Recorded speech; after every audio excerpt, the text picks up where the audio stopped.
ओं सर्वमंगलमंगल्ये शिवे सर्वार्थसाधिके शरण्ये त्र्यंबके गौरी नारायणी नमस्तुते। सृष्टिस्थितिविनाशानं शक्तिभूते सनातनी गुणाश्रय गुणमये नारायणी नमस्तुते। जय बड़ माয়ের जय, जय महादेवी महामाया जय। সকলের জীবন সুন্দর হোক, আনন্দময় হোক, প্রত্যেকে সুখে থাকুন, খুশিতে থাকুন, শান্তিতে থাকুন এবং সর্বোপরি দুধে ভাতে থাকুন। শ্রী শ্রী পদ্মাবতী মা এবং বড় মায়ের নিকট এই প্রার্থনা করি, সকলে ভালো থাকুন। আপনারা দেখছেন জ্যোতিষাচার্য পরিতোষদের এই চ্যানেল, যেখানে শুধুমাত্র জ্যোতিষ সম্পর্কে অবহিত করা হয় বা আলোচনা করা হয়। যে গোচরের কথা নিয়ে আমরা সর্বত্রই আলোচনা করি। এখানে যেমন আগামীকাল থেকে ভাদ্র মাসের রাশিফল শুরু হয়ে যাবে। আজকে মকর রাশির জাতক জাতিকাদের সুখের খবর, খুশির খবর কিন্তু দেব, ঠিক আছে? আমি দেব না, আমি আপনাকে সুখী করার কেউ নয়। আপনার কপালে সুখ থাকলে আপনি পাবেন। আমি গোচরের কথা বলবো, যে গোচরের কথায় সুখ দুটি মিত্র গ্রহ আপনার সমসপ্তমে চলে আসবে। বুধ বসে আছে, বর্তমানে রবিও আছে। বুধের বক্রতা ছেড়ে গেছে। রবি 16 তারিখে এখান থেকে ট্রানজিট করে তার রাশি সিংহে চলে যাবে। শুক্র কর্কটে আছে, 20 তারিখ রাত্রি 1:20 নাগাদ সে কর্কটে প্রবেশ করবে এবং দুই বন্ধু কাছাকাছি যেতে থাকবে একে অপরের কাছে এবং মিলন হবে। তো দুই বন্ধুর যখন মিলন হয়, একে অপরের সঙ্গে অনেক দিন দেখেননি, কাছাকাছি নেই, কি করেন? জড়িয়ে ধরেন, ভালো কথাবার্তা বলেন, কি খবর জিজ্ঞাসা করেন এবং সর্বোপরি আপনাদের আনন্দের ব্যাপারটা দুজনের মধ্যে বেশ ডগমগ হয়ে থাকে। এক্ষেত্রে শুক্র এবং বুধ আপনাদের জন্মকুণ্ডলীর সপ্তমে বসে থাকবে এবং সপ্তমে থেকে কি দেবে ফল সেটা বলবো। তবে তার আগে একটা কথা বলবো, গোচরই মুখ্য বিষয় নয়। মুখ্য বা প্রধান বিষয় হচ্ছে গিয়ে বিচার করতে গেলে আপনার জন্মকুণ্ডলী হচ্ছে সবচেয়ে প্রধান। প্রথমে এইটা দেখবেন, যখন বিচার করবেন তখন কিন্তু আপনার জন্মকুণ্ডলীটাকে পাশে রাখবেন, রেখে দেখবেন কোন গ্রহ, যে গ্রহ দুটোর কথা বলছি শুক্র এবং বুধ, সেই গ্রহ দুটি কোন জায়গায় অবস্থান করছে। এরপরে দেখবেন মহাদশা অন্তর্দশা কী চলছে, আর দেখবেন হচ্ছে গিয়ে বা শুনবেন, শুনে যদি লিখে রাখেন ভালো, নাহলে একাধিকবার চালিয়ে শুনবেন। শিক্ষাটা তো আসল। শুক্র এবং বৃহস্পতির এই ফলাফল কি হচ্ছে না হচ্ছে, কি হতে পারে, সেগুলো কিন্তু বর্ণনাটা শুনে নেবেন। এইটা যদি আপনি করতে পারেন তাহলে কিন্তু আস্তে আস্তে শিখতে পারবেন। আর যারা যেসব জ্যোতিষ শিখেছেন কিন্তু গোচর বিচারটা তাদের কাছে অধরা রয়ে গেছে, তারা এখান থেকেও কিছু শিখতে পারবেন বলে আমি মনে করি। কিন্তু গভীর মনোযোগের সঙ্গে শুনতে হবে, প্রতিদিন দেখতে হবে। এবারে আরেকটি কথা আমি বলবো এখানে, দু একটি কথা, সেটা হচ্ছে গিয়ে যারা এই ভিডিওটি দেখছেন অথচ সাবস্ক্রাইব করেননি, তারা সাবস্ক্রাইব করে পাশে থাকা বেল আইকনে ক্লিক করে অল বটমে প্রেস করবেন, তাহলে সমস্ত নোটিফিকেশন আপনার কাছে চলে যাবে। যদি একান্ত ভালো না লাগে করবেন না, যদি ভালো লাগে লাইক করবেন, শেয়ার করবেন।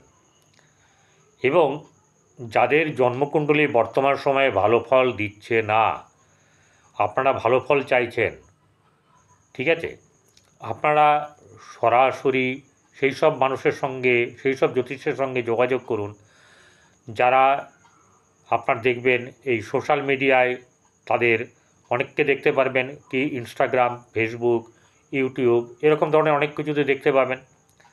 তাদের মধ্যে থেকে বেছে নিতে পারেন, পেপারে, নিউজ পেপারে অথবা টিভিতে সরাসরি দেখতে পান, সেখানে যোগাযোগ করবেন। অনেক স্বনামধন্য সুখ্যাতি সম্পন্ন জ্যোতিষী আছেন, তাদের কাছে দেখিয়ে আমি একটা কথাই বলবো, যদি আপনারা ভালো থাকেন, ঠিক আছে, আমার তো নামের দরকার নেই, আমি নামের এসব কাঙাল নই। শুনতে ভালো লাগে, ঠিক আছে, কিন্তু আমি এটুকু বলবো, আপনার যার দ্বারা আপনার ভালো হয়েছে তারও ভালো হোক, আপনারও ভালো হোক। যাই হোক, মকর রাশি। মকর রাশি হচ্ছে রাশিচক্রের দশম রাশি, শনির প্রথম ক্ষেত্র। মঙ্গল এখানে উচ্চস্থ, বৃহস্পতি এখানে নিচস্থ হয়। মকর রাশির জাতক জাতিকাদের কিন্তু একটা টেনাসিটি থাকে, বা বলতে পারেন যে এটা ওদের জন্মগত ব্যাপার। সেটা হচ্ছে, প্রথমে ওরা নিজেরকে সেফ সাইডে রাখে, নিজের ব্যাপারে আগে 100% হয়, তারপরে তার যে প্রিয় পাত্র বা পাত্রী বা পরিবার বা পরিবারের লোক যে কেউ, তাদের প্রতি তার দৃষ্টি যায় এবং সে যাতে ভালো থাকে সেইটা দিকে কিন্তু সচেষ্ট হয়। আম জনতাকে নিয়ে কিন্তু তার ব্যাপার থাকে না। এখন ঘটনা হচ্ছে যে আমরা আজকে বিচার করতে বসেছি শুক্র এবং বুধকে নিয়ে। দেরি না করে চলে আসব প্রথমে শুক্রতে। শুক্র নৈসর্গিক শুভগ্রহ বা তাৎকালিক শুভগ্রহ।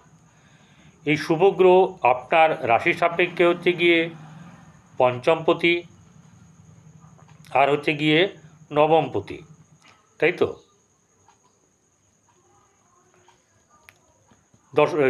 দশমপতি, সরি, কর্মপতি। তাহলে হচ্ছে গিয়ে পঞ্চমপতি এবং দশমপতি।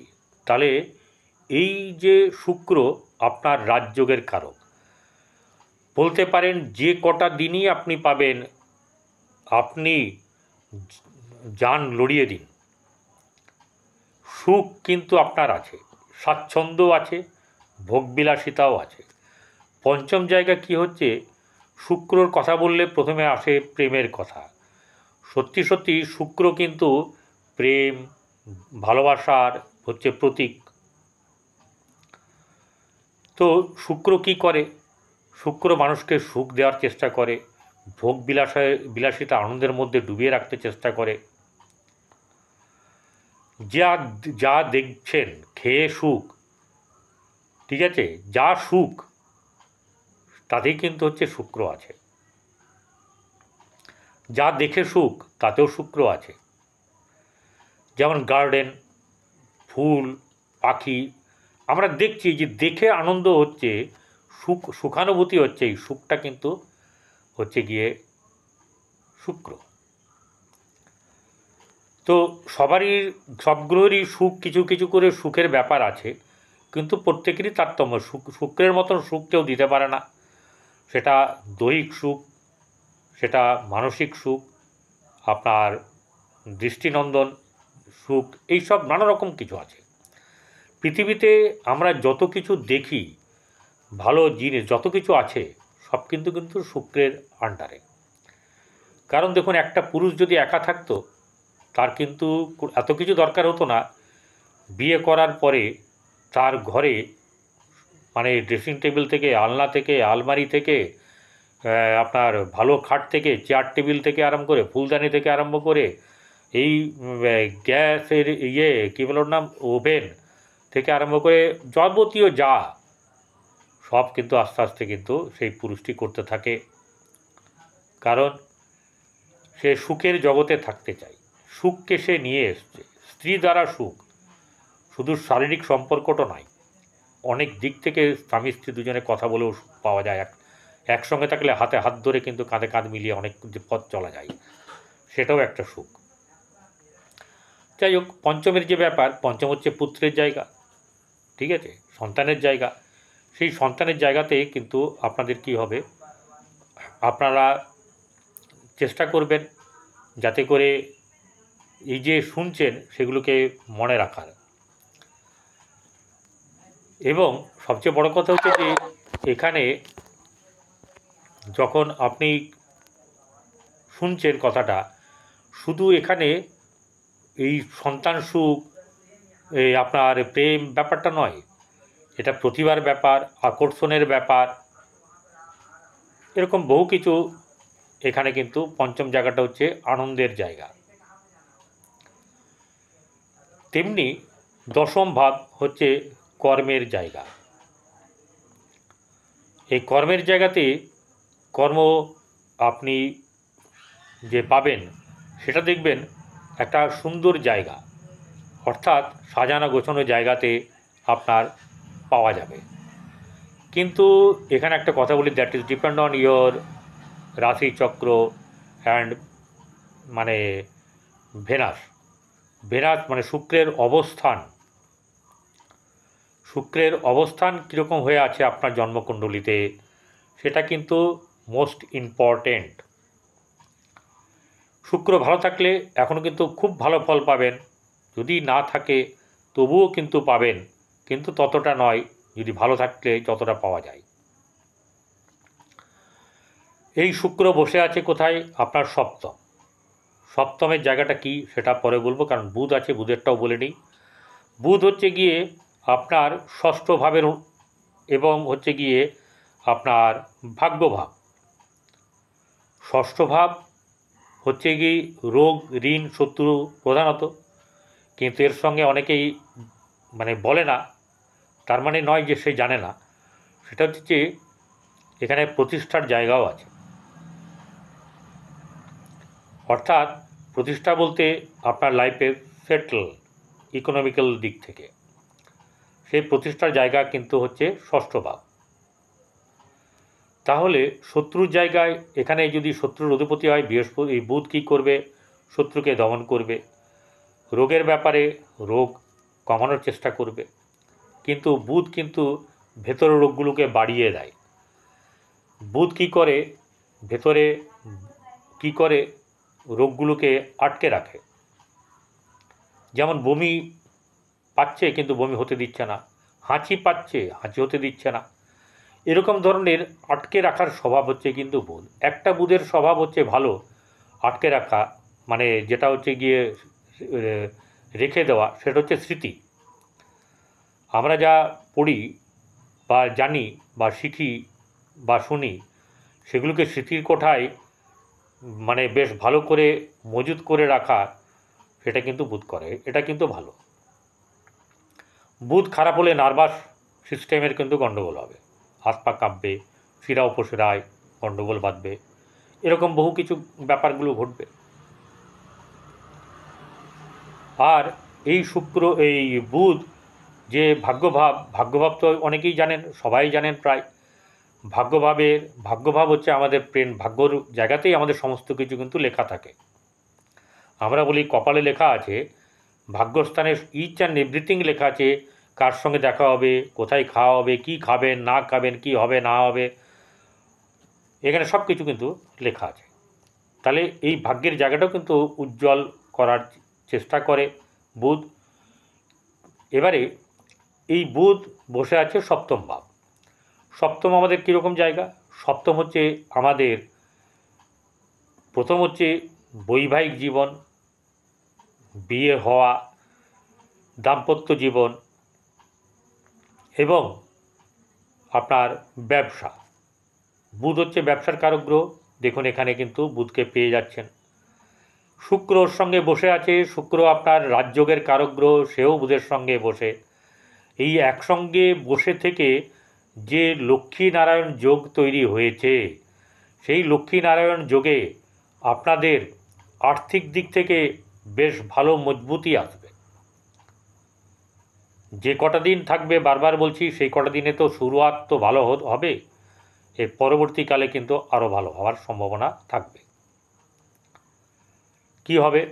প্রথম কথা হচ্ছে যারা বিয়ে করবেন তাদের বৈবাহিক জীবন সুন্দর, ভালো পাত্র বা পাত্রী পাবেন। দ্বিতীয় হচ্ছে গারস্থ জীবনে যদি কারোর ঝুটঝামেলা লেগে থেকে থাকে, সেটাও কিন্তু মিটে যাবে, সমস্যা মিটে যাবে। যাদের ব্যবসা ধিমে তালে চলছিল তাদের ব্যবসা ভালো যাবে, ব্যবসা ক্ষেত্রে উন্নতি, ব্যবসায় লাভ, ব্যবসায় মানে শ্রীবৃদ্ধি, নতুন কোনো ব্যবসাতে ইনভলভমেন্ট, নতুন কোনো ব্যবসা, আপনার ডিলারশিপ নেওয়া, ঠিক আছে, এরকম নানা ধরনের সপ্তম থেকে আপনাদের কিন্তু লাভদায়ক ব্যাপারগুলো ঘটবে। যারা ব্যবসা করেন তাদের ক্ষেত্রে কিন্তু যেমনি ভালো, যারা চাকুরি করেন বা চাকুরির জন্যে ছোটাছুটি করছেন তাদের ক্ষেত্রেও কিন্তু ভালো হবে। এই দুটো জিনিসকে খেয়াল রাখবেন ভালো করে, যেটা বললাম। অর্থাৎ আলটিমেট মকর রাশির জাতক জাতিকাদের বুধ এবং শুক্রের কম্বিনেশন যে 7th হাউসে হচ্ছে, তার দ্বারা আর্থিক লাভ, সৌভাগ্য বৃদ্ধি, সহসা প্রাপ্তি, গুড টাইম, গোল্ডেন টাইম, যাই বলুন, এই সময়টাতে কিন্তু আপনাদের আসবে। That is 21 August. ঠিক আছে, 21 তারিখ থেকে, এই অগাস্ট মাসের 21 তারিখ থেকে চলবে। যে কদিন বুধ এখানে থাকবে, বুধ 30 তারিখ অবধি এখানে মানে থেকে চলে যাবে পরের ঘরে সিংহ রাশিতে। কিন্তু 10 দিন 24 ঘন্টা, ঠিক আছে, এই হিসাবে আপনি দেখবেন আপনার ফল ভালো হবে এবং আপনি ভালো থাকুন। আপনার ভালো হোক। নমস্কার।